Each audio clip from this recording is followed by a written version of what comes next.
Eureka by John Thomas, Volume 1. Chapter 2, Section 3, Part 4. My Faith. The name and the faith are terms comprehensive of the whole subject. There is one faith, says Paul, and one hope of the calling. The name is that part of the faith just expounded. But when faith is used in connection with name, it embraces the things associated with it by Paul in his definition of it in Hebrews 11 verse 1. In this place he says, faith is a hypostasis of things being hoped for, an elenchos of transactions not seen. Here faith, or belief, is said to be hypostasis and elenchos. That is, faith is reality and proof. The person who has it embraces certain things promised as realities, and certain transactions as things proved. Hence, faith is the assured hope of things promised, the conviction of the truth of transactions not witnessed by the believer. The English version renders Paul's words thus: faith is the substance of things hoped for, the evidence of things not seen. This, however, does not give us the full import of his definition. The word elpizomenon, rendered of things hoped for, is the present participle passive, the sign of which is being.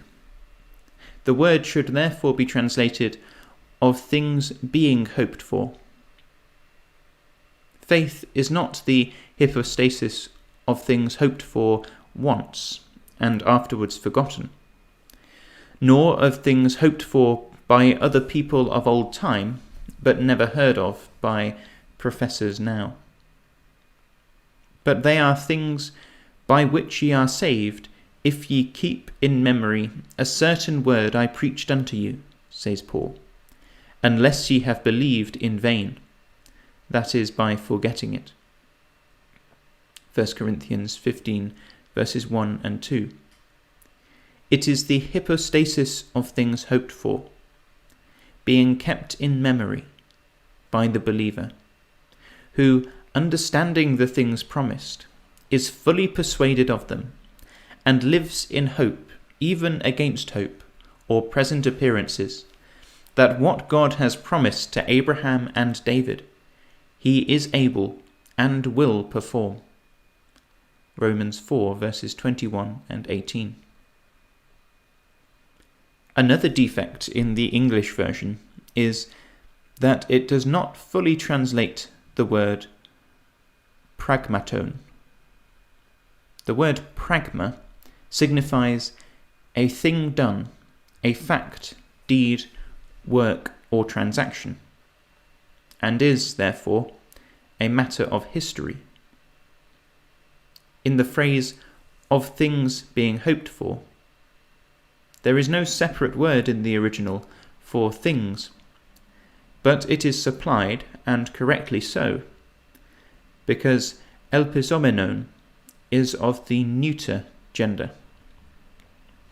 But in the latter part of this definition, Paul has inserted the word pragmaton, that all the things of the faith may be embraced in the definition, the things of the kingdom, which are being hoped for, and the things of the name, which have been transacted and expounded in the mystery revealed.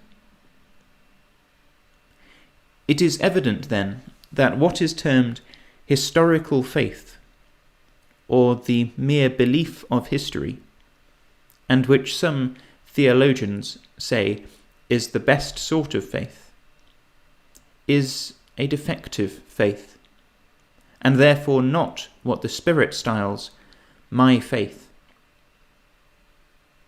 On the other hand, also, the mere belief of things hoped for, omitting faith in the pragmata or transactions, is a defective faith. A faith perfect in kind and in degree must heartily embrace the things of hope and the things transacted. In other words, the things concerning the kingdom of the deity and of the name of the anointed Jesus. This is what the Spirit styles my faith, which the teachers in Pergamos had not denied. The divines of the synagogue of the Satan in that city did, however, deny it. Their Nicolaitan speculations about immortal souls led them to deny it. Justin Martyr, who was 14 years contemporary with the Apostle John, though he did not embrace Christianity till about 30 years after his death, in his dialogue with Trypho, a Jew, says, "I am not such a wretch, Trypho, as to say one thing and mean another. I have before confessed to thee that I, and many others, are of their opinion, that of the prophets concerning the millennial reign, so that we hold it to be thoroughly proved that it will come to pass. But I have also signified unto thee, on the other hand, that many, even those of that race of Christians who follow not godly and pure doctrine, those of the apocalyptic synagogue of the Satan, do not acknowledge it. For I have demonstrated to thee that these Nicolaitans are indeed called Christians, but are atheists and impious heretics, because that in all things they teach what is blasphemous, ungodly, and unsound. These self-styled Christians are the professors denounced in the letters to the 7 ecclesias, under the epithets of those who say they are apostles and are not, but are liars, blasphemers who say they are Jews and are not, but are the synagogue of the Satan, those who hold the doctrine of Balaam, the Nicolaitans, that woman Jezebel, calling herself a prophetess, teaching and seducing the servants of God, and those who said they were rich and increased with goods and had need of nothing. These are all called themselves Christians, but, as Justin truly says, they were atheists or without God, and impious heretics, blasphemous, ungodly, and unsound teachers. He goes on, therefore, to say concerning these fathers of modern Christendom, if, therefore, ye fall in with certain who are called Christians, who confess not the truth of the 1,000 years' reign of Jesus and his brethren on earth over all nations, but dare to blaspheme the God of Abraham and Isaac and Jacob, in that they say there is no resurrection of the dead, but that immediately when they die, their souls are received up into heaven. Avoid them, and esteem them not Christians, etc. In affirming this, which is now called orthodoxy, because the synagogue of the Satan is now in the ascendancy under the current style, or title of the names and denominations of Christendom, they denied the faith, termed by the Spirit, my faith. Justin protests that it is blaspheming the God of Abraham to say, that there is no resurrection of the flesh, and that they do say this who say that souls are received up into heaven immediately they die. I believe Justin's position is apostolic and scriptural, and that what was blasphemy, atheism, heresy, ungodly and unsound in the year 140 is the same in 1861. Justin, therefore, who is highly commended by the commentators, denounces them as not Christians, and the sentiments of all Christendom in our day as blasphemy. Where is the name, sect, or denomination, from the papacy to Mormonism included, but what teaches the dogma of immortal soulism and translation to heaven at death? Our contemporaries all deny the Spirit's faith. If any are to be found that hold fast the name and have not denied the faith, which the Spirit styles his, they are not of the names and denominations of the religious world.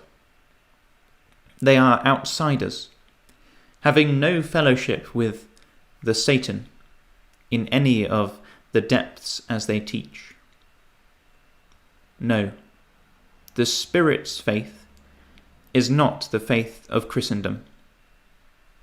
The faith of the religious world, taught by all orders of its clergy, is mere heathenism, interlarded with some scriptural phraseology uttered in a tone called holy.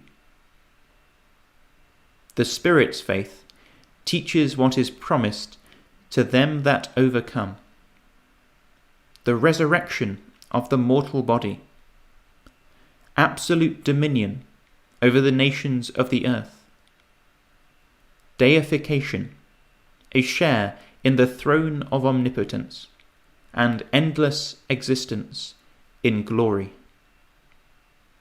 The dogma of an immortal soul in sinful flesh is not to be found in the Spirit's faith.